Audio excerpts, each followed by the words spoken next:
A ver si me aclaran lo de la paradoja. Noruega dice que se refiere a las diferentes elecciones laborales de hombres y mujeres. No veo la paradoja. ¿Cuál es la paradoja? Obviamente estamos condicionados y determinados por nuestra genética y por nuestro entorno social. Habrá cosas en las que seamos, pero pues somos distintos, no sé si somos distintos.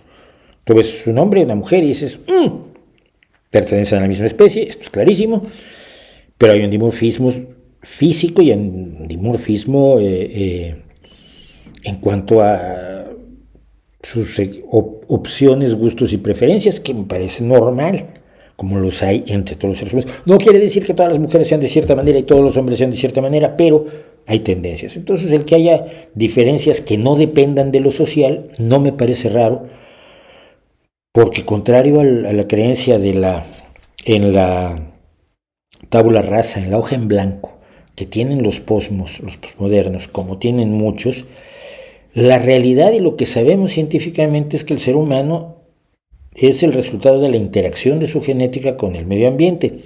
No podemos atribuirle todo a la genética, es un error atribuirle todo a la genética, tanto como es un error atribuirle todo a tu medio ambiente.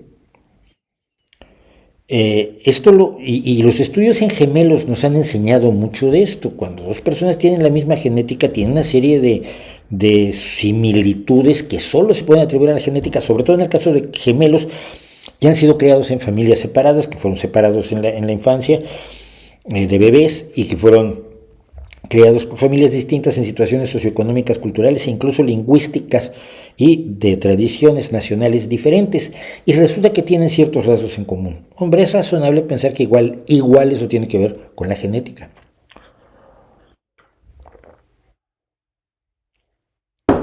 Pero al mismo tiempo, tienes una enorme diferencia entre los gemelos.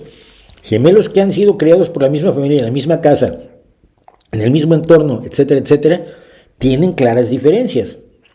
Diferencias que pueden ser también genéticas o que pueden estar determinadas por cuestiones del medio ambiente o por interacciones entre el medio ambiente y la genética que no podemos desentrañar. Mientras no las podemos desentrañar, atribuirle todo a la genética, atribuirle todo al medio ambiente, es un error.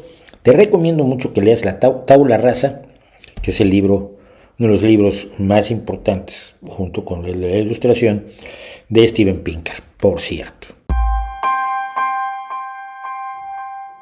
¿El género es una construcción social?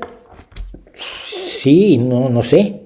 Al parte, obviamente sí. ¿Por qué las chicas usan rosa y los chicos azul? Pues por una convención social de fines del siglo XIX. Antes, en el siglo XIX, los chicos usaban rosa porque estaba más cerca del rojo, porque era más viril y bélico. El uso del rosa y el azul es una convención social, por supuesto es una construcción social. Ciertas cosas son construcciones sociales o consecuencia de hechos históricos que ya están superados. Por ejemplo, los señores no podían lavar la ropa porque tenían que trabajar todo el día y lavar la ropa era jodidísimo y había que hacerlo durante horas, casi todos los días. Entonces, pues es un trabajo que se les quedaba a las mujeres. ¿Por qué? Lavaban mejor. No, genéticamente están mejor diseñadas para lavar, pues no. Pero en esos momentos históricos le tocaba esa labor a la mujer. Se inventa la lavadora y entonces lo que no puede ser es que la lavadora la ponga la mujer porque es su trabajo. Pues no, mira, no lo era, no es genético. Obviamente hay grandes espacios de construcción social en los roles de género, que él tiene que hacer, que él corresponde a ser una mujer, que corresponde a ser a los hombres.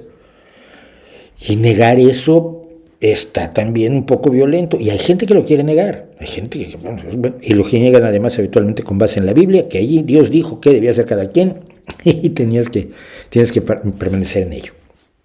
Pero obviamente también hay diferencias que probablemente sean relevantes y que deben ser respetadas. Hay experimentos de niños y niñas criados en absoluta igualdad, con un aislamiento respecto de los fenómenos culturales que crean estereotipos de género que consideramos muchas veces dañinos, y que pese a estar educados igual, tienen tendencias y gustos diferentes. Es parte de ser humanos, tenemos tendencias y gustos diferentes, y quiere decir que hay una componente genética. Sorpresa, todo tiene una componente genética.